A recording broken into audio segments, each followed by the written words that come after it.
শুভ সকাল বন্ধুরা। বাগানের সব গাছপালাগুলো চারিদিকে ভরে গেছিলো, এত পোকামাকড়ের উৎপাত বেড়ে গেছিলো। বর্ষা ছিল তো, কাটা হচ্ছিল না, আর কাউকে বাগানে ঢুকতে দিতে ভয়ও করছিল।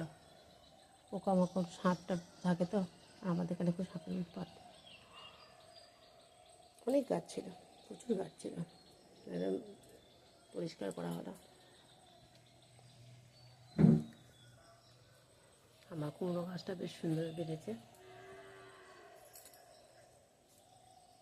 বাগানটা সুন্দর লাগে দেখতে, পরিষ্কার করতে হয় একটু ভালো করে।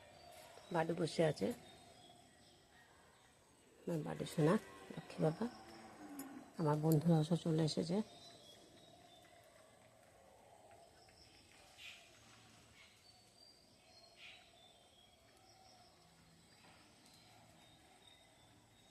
ওরা খেয়ে নিলে না আমি একটু শান্তি পাই।